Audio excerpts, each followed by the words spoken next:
novel.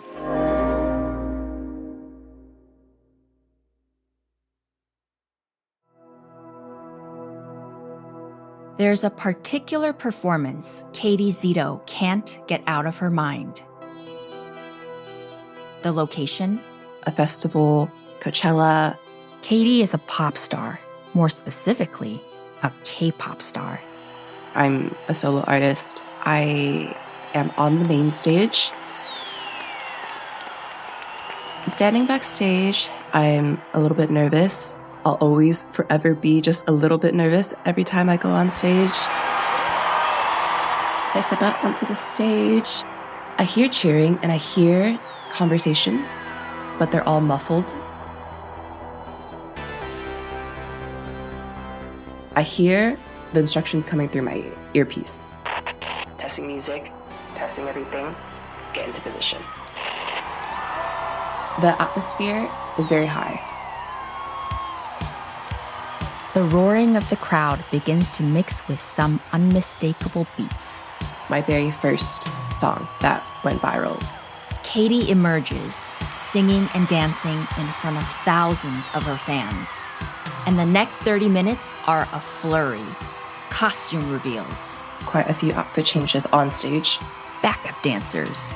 Groups that are synchronized, but then we're all doing things that complement each other. Soundtrack by Caty's greatest hits. A compilation of the most popular title tracks.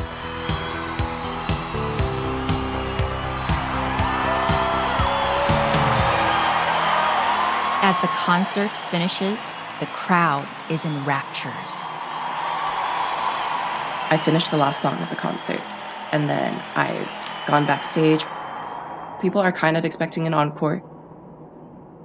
Right when people are starting to decide that, oh, maybe they should leave, the lights dim. People don't know what this is. People are just like, oh, what's happening? And then... Mama said I'll never make it to the dream I'm always chasing. The light has not shined yet. So I'm singing a cappella in the dark. This world ain't one we gotta place in. People can hear me, no one can see me. You should know. And then, spotlight. I will be the star of the favorite show. Gonna be the next Marilyn Monroe.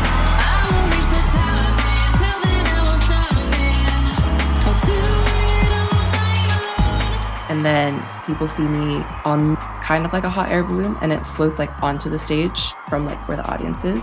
As I get onto the stage, the balloon pops. And then there's confetti.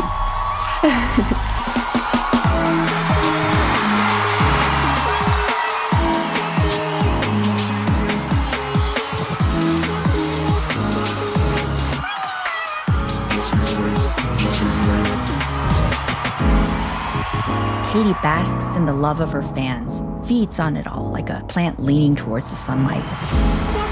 When mama said I'll never make it to the dream I'm always chasing.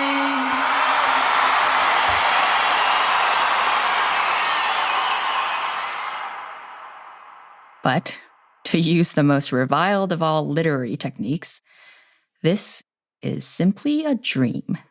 This is just like a scene that I've written in my head. It's not true yet, but it will be in the future. It's a dream that's animated Caty's waking hours for years, and a dream that I'm about to get sucked into myself.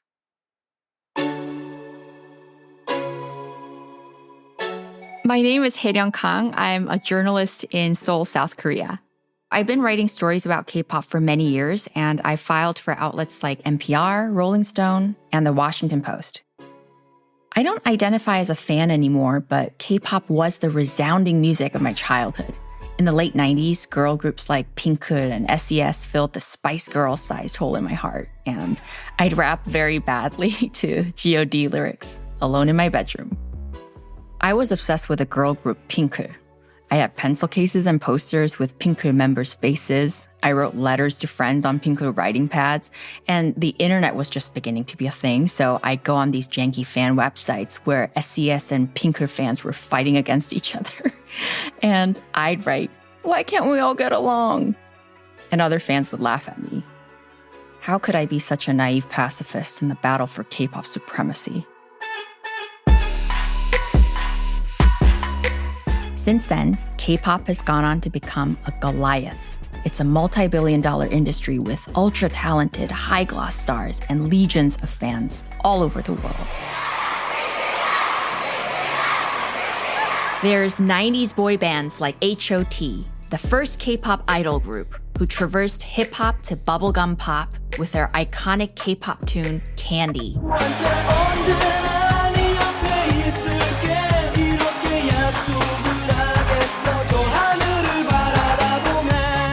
Its cheerful rainbow optimism, together with their dance and fashion, screams South Korea in the mid-90s.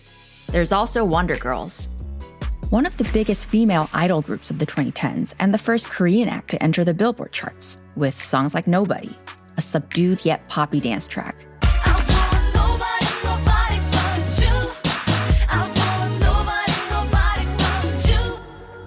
And to global superstars of today, like Blackpink and BTS, whose fierce and motivational song, Run BTS, is influenced heavily by African-American genres like hip-hop.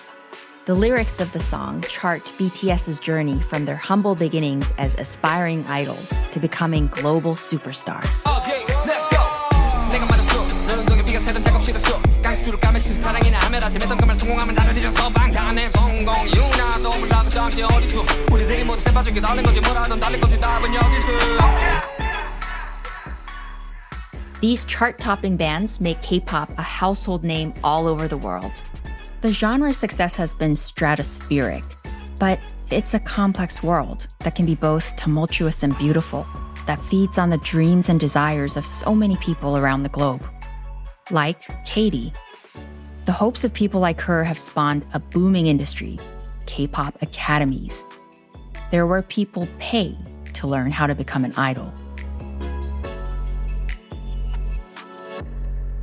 While I've interviewed K-pop stars, I've always wanted to know just what it takes to get into a K-pop girl or boy group, to become an idol.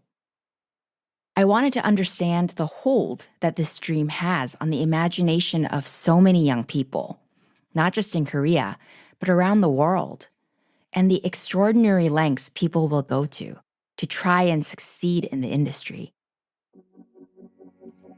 Enter Caty. The idea of becoming an idol has always been in my mind since I was very, very young.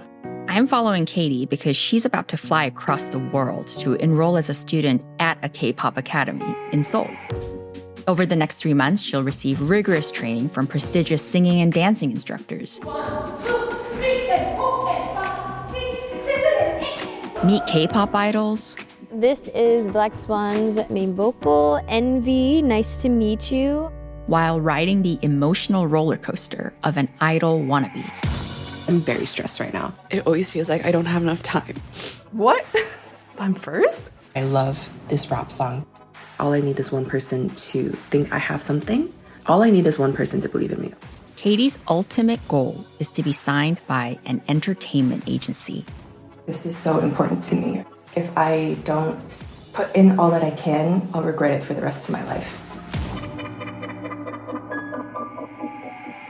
And then maybe, just maybe, Caty will find herself center stage, performing to a sea of adoring fans.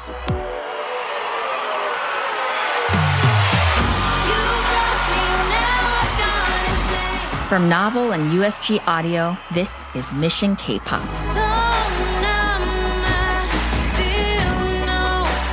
Episode 1, Magical Thinking.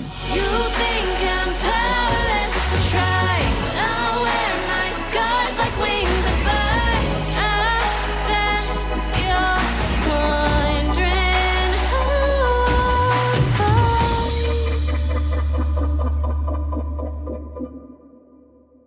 But I'll wear my scars like. But I'll wear my Yeah. Right now, I'm inside a recording studio at a place called the K-pop Center, or KPC, in Katie's hometown, LA. You can do this. One more time. It's a couple weeks before Katy heads to Seoul to start training at the K-pop Academy. To prepare, she's been coming to KPC to attend dancing and singing classes But I wear my scars. and to make recordings like this one. But I wear my scars. There you go, girl. Pacing back and forth through the room, never sitting down, is Katie's vocal coach, Lydia Peck. Yeah, so can we go from like wings and fly, yeah. Just beyond the glass, I can see Katy in an isolated recording booth, listening intently to Lydia's instructions through headphones. Keep me trapped in your maze, don't open. Keep me trapped in your maze, trap, more down, trap, more close. Lydia is exacting and creative in her direction. I wear my scars like wings and fly. Scars like wings and fly. Don't go like put it out here, put it down here, down. My lyrics slow down, okay? But Katy is paying careful attention. Yes, exactly. And perhaps that's because she knows getting to record a song with the Lydia Peck is major. Lydia's 33, Korean American, and wears many more hats than vocal teacher. She's a force to be reckoned with in the K-pop industry. She's composed songs for Blackpink, probably the biggest girl group on the planet right now. Like this song, As If It's Your Last. Baby 날 터질 것처럼 만나줘 그만 생각해 뭐가 그리 It has over 1.3 billion views on YouTube and feels like idol music in a nutshell, an explosion of color, both visually and sonically. Bottom line, Lydia is a big deal in K-pop. And it's encouraging to see that Lydia, a K-pop heavyweight, believes in Katy's potential. Okay, let's go. Inside the recording studio, we sit for hours as the engineer records and cuts Katy's voice, sometimes word by word.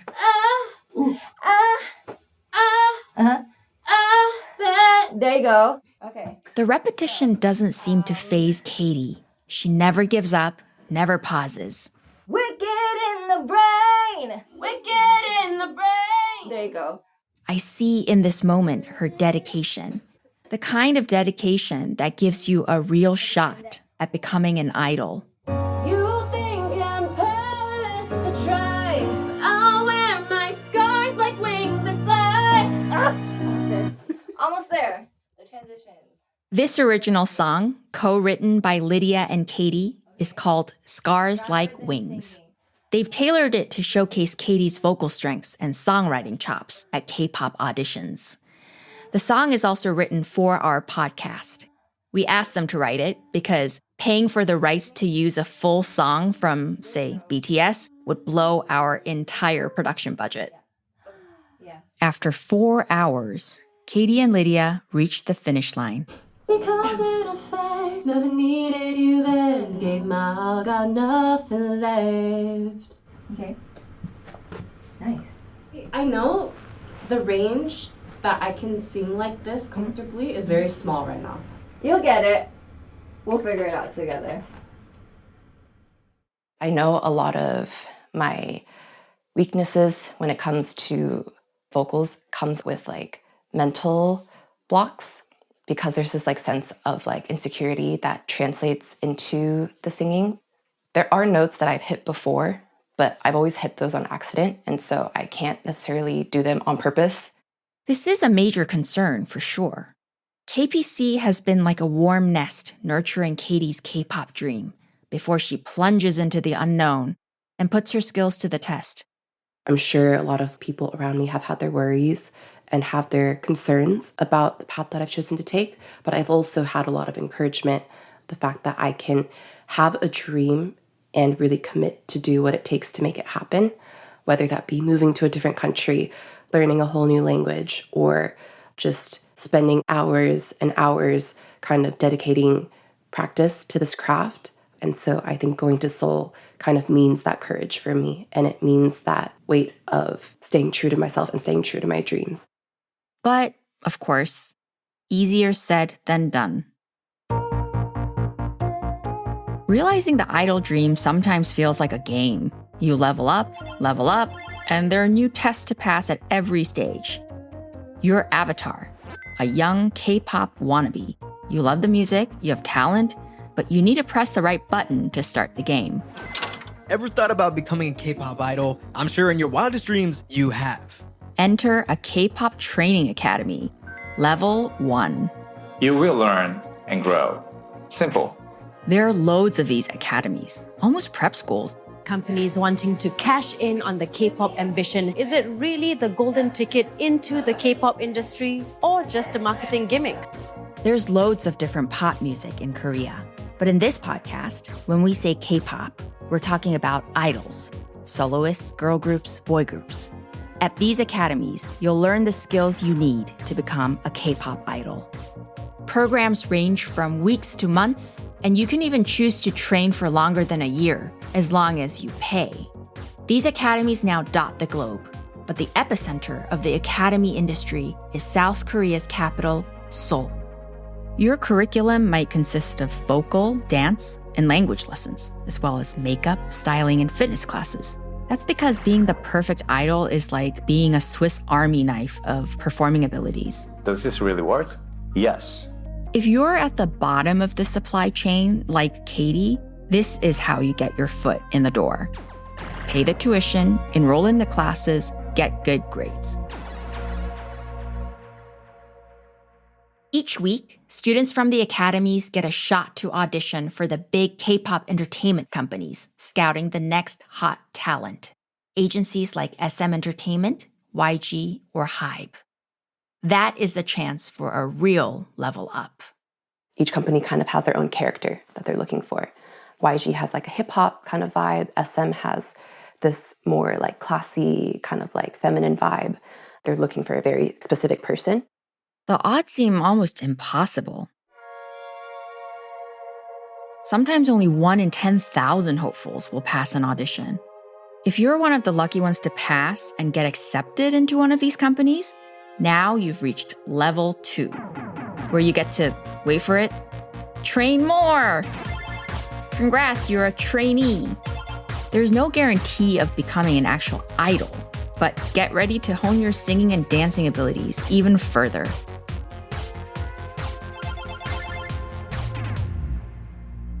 By the way, K-pop entertainment agencies are different from Western music labels like Sony or Warner Music. They do much more. They act like an all-encompassing training ground, a boarding school, even a parental figure for their young trainees.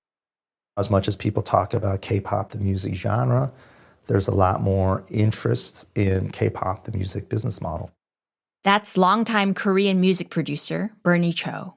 The K-pop development, discovery, debut model of be it boy bands or girl bands, it actually makes incredible business sense. Using their pool of trainees, entertainment companies carefully assemble boy or girl groups in private. And each member is like one of KFC's secret herbs and spices, combining to make the perfect blend. You can train for months, even years at an agency, until one day, maybe, you get selected for the final level, the idol level. And then the debut, when they are finally presented to the world. There's usually teasers, music previews, photo releases, until the anticipation reaches fever pitch. And the group drops a music video, appears on television, and goes on a full media blitz. What's interesting in Korea, and you rarely see this in the West, is that when a new band debuts, it's not uncommon for them to have their first album sell 500,000, 1 million plus first day out in pre-orders. So before they debut, their fan base is already built. This is when you've won the game.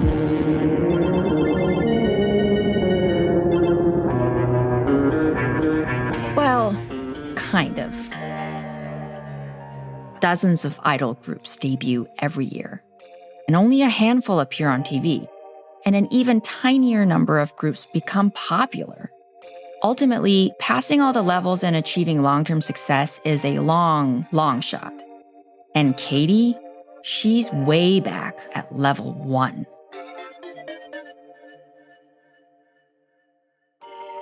The amount of work required to win the idol game is basically impossible to calculate, not to mention the need for a whole lot of luck and connections. Can Caty make it? Well, that's what I'm trying to find out.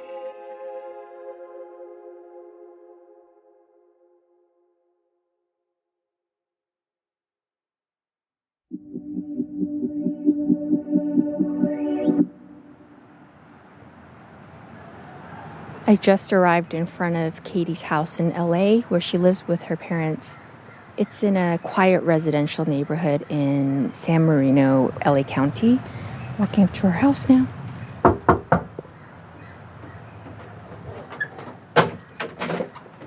Hi, Caty. Good morning. My impression of Caty is that she's polite and conscientious. Slight people pleaser energy, in the way that she immediately looks me in the eyes and flashes me a big, toothy smile. Good morning. Hello. Nice to meet you. I'm Haeryun. I'm Sherry. Her mom, Sherry, is the one who commands the attention. Bursting out of the front door towards me, she's a ball of energy. I hope it's okay. I've already started recording. Oh, you did? If it's something bad, please cut it. Both Sherry and Caty's dad, Gene, emigrated to the United States in the 80s. This is Jing. Gene from mainland China and Sherry from Taiwan. Do you guys mind giving me a tour of the house? If you don't mind, mess. The great thing about podcasting is nobody can see it. Exactly. Let's go. Sherry has a point. Everywhere you look, their house is full of clutter. Photographs, That's me. travel souvenirs, boxes, and trophies. So we have collect a lot of their trophy. They do a lot of activities when they were young. They're all won by Caty, and you can see them lining cabinets and mantels. So I did a lot of activities when I was younger. So everything from like swimming to basketball to taekwondo. I was on debate team. I was on cheer. I did guitar for a while.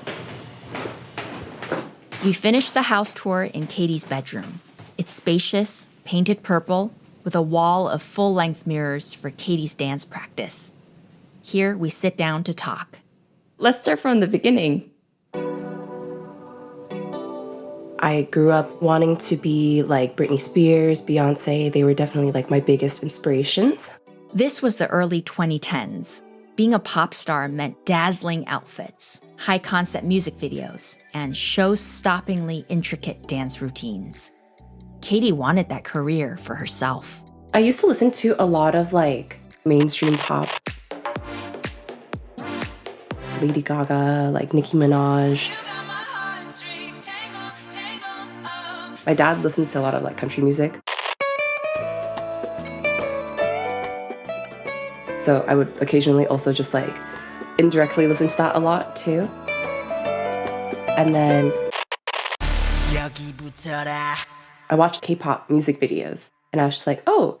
One day in the early 2010s, Caty was browsing on YouTube when she came across the music video for Fantastic Baby, the new song at the time from Big Bang.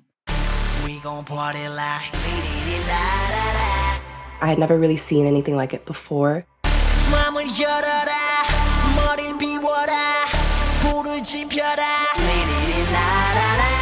The song was a cacophony of electropop and EDM, and the music video blew Britney and Beyonce's offerings out of the water. In just 3 minutes and 59 seconds, it managed to include pyrotechnic explosions, a tawny owl in flight, a scene in some kind of sex dungeon, and a full-blown battle between masked fighters, performed to the singing of the 5 insanely beautiful Korean boy band members, one of whom is wearing a floor-length orange wig. And just when you think things can't get any more entertaining, the addictive chorus hits, the song's signature bombastic catchphrase. Boom shakalaka, boom shakalaka, boom shakalaka. I just thought it was really cool. I was like, I'm gonna show all my friends. But when she showed her friends the video, they didn't instantly fall for this K-pop group in the way she did. And then they were like, that's kind of weird. And were your friends Asian or white or? They were white, which like, I don't blame them. I'm sure it's also something that's like completely different for them. I think that was the first time that I kind of felt like, oh, something of my culture or like something Asian wasn't really something that they liked or that they thought was like acceptable. And when you saw K-pop stars, especially, for the first time, was it important for you that they looked like you? Yeah, definitely. I had actually always told my mom that I wanted to like apply for things like The Voice or like American Idol, X Factor. I think I always had the sense of they wouldn't want me. It didn't help that clearly there was no one that looked like me that did get very far. It felt like Asians didn't belong in entertainment. Of course, there's also like the stereotypes of like Asian people are good at studying, like we don't know how to sing or like we don't know how to dance. And so K-pop kind of proved all of that wrong to me. In K-pop, her East Asian heritage was an advantage. All of a sudden, Caty felt like she had a path into being a performer. So, Caty doubled down, bookending her days at school with refining her dancing skills, learning Korean, and plunging into the musical delights of K-pop. Her mom, Sherry, watched on. She put her focus on and she put her attention on, then she never quit. That's what I like the most. Becoming a K-pop idol and going to Seoul has always meant being able to stay true to like what I've always wanted in my life. The only thing that I'm worried is that sometimes she worked too hard for herself. Just breathe, right? Just a breath, then you're fine. But sometimes she worked too hard. I hear Sherry's concerns. Yes, hard work is often sold as the key to K-pop success. Idols are lauded for their dedication. But in the industry's rearview mirror are countless hopefuls, disillusioned and burned out. So the question is, can Caty work hard enough to become an idol, or will she work too hard on an almost impossible dream?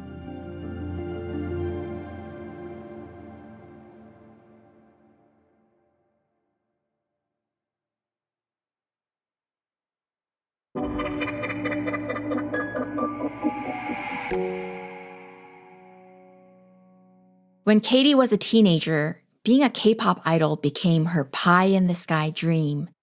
But actually, that pie wasn't in the sky. It was in Korea, 6,000 miles from her home in LA. Then, in 2016, 16-year-old Caty had the opportunity to visit the home of K-pop, Seoul. I had seen on like the internet that SM Entertainment had this studio that was meant for aspiring idols to do this program experience package. This wasn't actual training at a K-pop academy. It was different. More like doing an immersive day excursion for tourists run by an entertainment agency. Where you can experience what it's like to be an idol for a day. And I had told my mom about it because, if I'm going to be really honest, when I was like younger, I had a hard time admitting to other people that this is what I wanted to do. K-pop wasn't as popular back then, definitely. And I grew up in a very non-Asian circle. I definitely felt a little bit like people wouldn't, I guess, accept it. Caty's mom, who's actually a former dancer herself, encouraged her daughter's hobby. And she ended up paying $10,000 for Caty to go to Seoul and take part in this experience package. That was basically kind of like my first real touch with K-pop. The experience consisted of a day in the life of an idol recording a music video. We started like super early in the morning to get our hair and makeup done, and there would be like a stylist team just waiting there with like a hair dryer, a curler, a powder puff. And anytime I finished filming a cut, I would like walk down, sit on a chair, and they would just like come and just fix me up. And I think that was like the coolest thing ever. Caty was filmed singing and performing a challenging dance routine to her chosen song, Growl by boy band EXO. They usually gave a lot more of the intricate and like stronger choreography to the boy groups. I want to dance. If Caty had caught the K-pop bug with Big Bang's music video, this experience changed the bug to a full-on K-pop fever. After I did that SM Town experience, I was just like, this is definitely what I have to do now. There's no going back. This is what I need to do for the rest of my life. I don't ever want to like do anything else. you might think this propelled Caty into full-time K-pop training mode. Well, no, actually.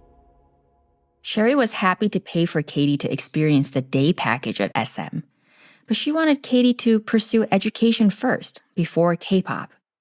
Sherry's like most parents. She wants security for Caty.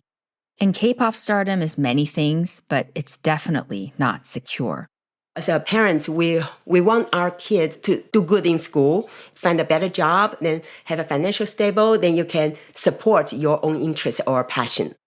Caty wanted to go to a performing arts high school, but her family enrolled her in a private school famed for its academic rigor. I actually really didn't want to go there, but I think my parents thought it was a very good opportunity, of course. A lot of these conversations were quite tense for me and my family, like during high school. Remember all those trophies at Caty's house?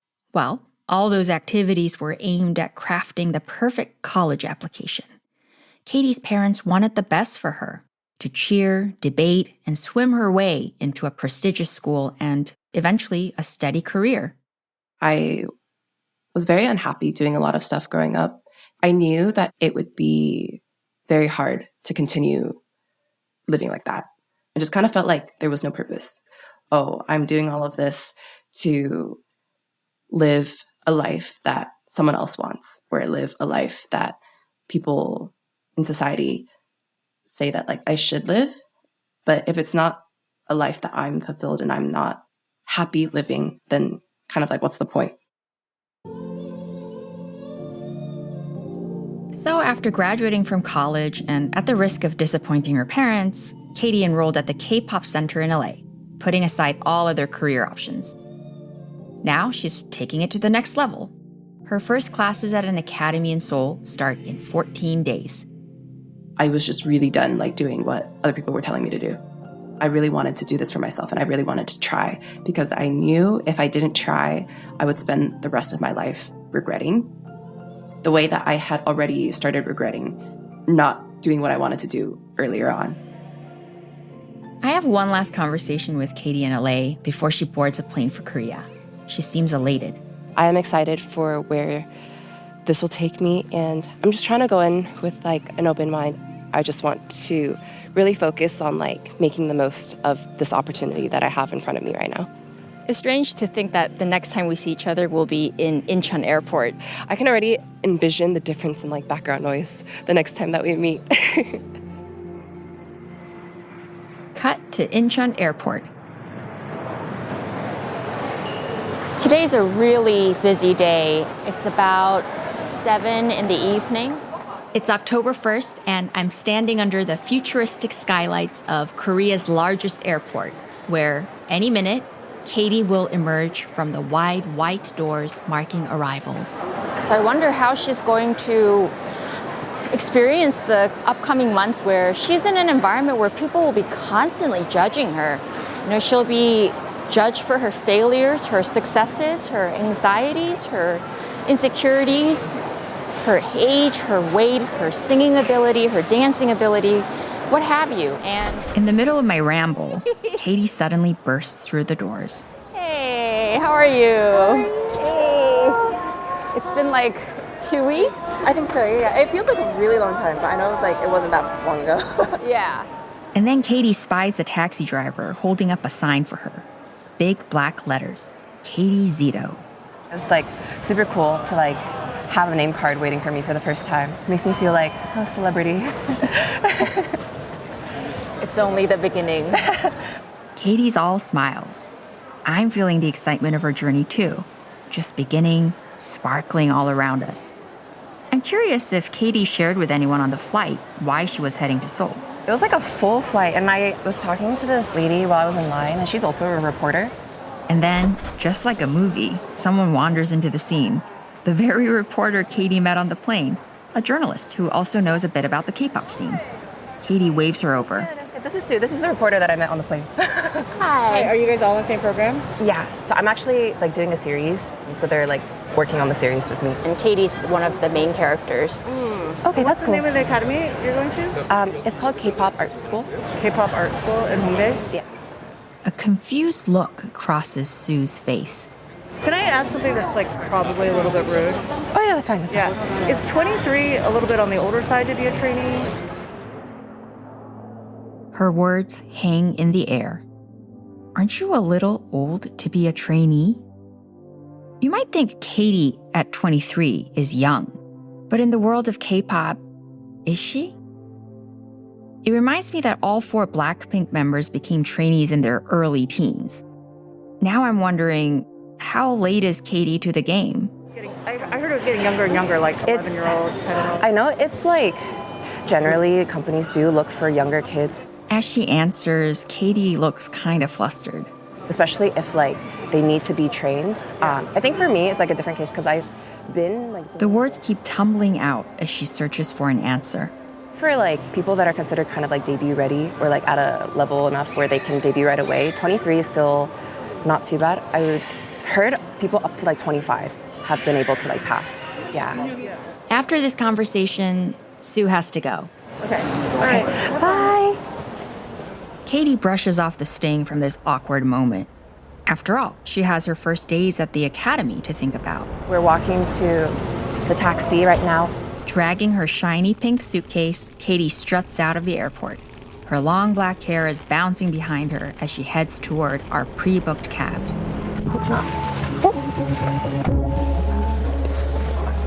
We make our way into the jagged gray cityscape of Seoul. And I'm thinking, can she make it in just 3 months?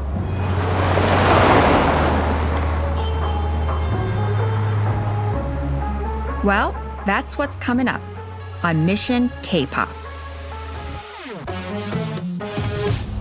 One more time. 5, 6, 7, 8. Everyone is sweating super hard and out of breath. I do feel like things are starting to feel a bit more real now. Today was a little frustrating. I have a lot of anxiety about what am I doing with my life. Now I'm having a crisis. People don't understand how badly I want this.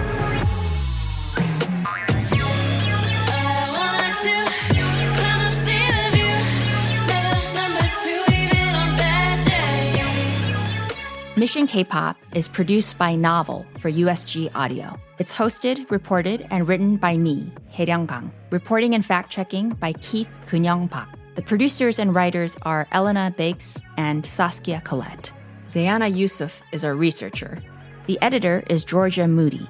The executive producers are Josh Block for USG Audio and Max O'Brien and Craig Strachan for Novel. Sound recordists are Keith Kunyong Pak, Matthew Kojmerl, and Eden Chung. Production support for USG Audio by Josh Laolongi. Scoring and sound design by Saskia Collette, Nicholas Alexander, and Daniel Kempson. And mixing by Nicholas Alexander and Daniel Kempson. Scars Like Wings and Just You Wait were written by Caty Szeto and Lydia Peck and produced and mixed by Nicholas Alexander. All I Want to Do was written by Caty Szeto, Lydia Peck, and Kilograms, and produced and mixed by Nicholas Alexander. Music supervision by Saskia Collette and Nicholas Alexander. Production management from Cherie Houston, Sarah Tobin, and Charlotte Wolfe. Story development from Elena Biggs. The series artwork was designed by Aditi Kapoor. Willard Foxton is Novel's creative director of development. In this episode, you heard Candy by H.O.T. from SM Entertainment, Nobody by Wonder Girls from Republic Records and JYP Entertainment, Run BTS by BTS from Big Hit Music and Hybe, As If It's Your Last by Blackpink, and Fantastic Baby by Big Bang from YG Entertainment. Audio from Ever Thought About Becoming a K-pop Idol by Internet's Nathan. Audio from I Want to Be a K-pop Idol by CNA Insider. Audio of the video Do You Dream of Being a K-pop Idol? From Keens by Ed. This is a USG Audio podcast. For more information or to check out our other podcasts, go to usgaudio.com. For more from Novel, visit novel.audio. Special thanks to K-pop Art School.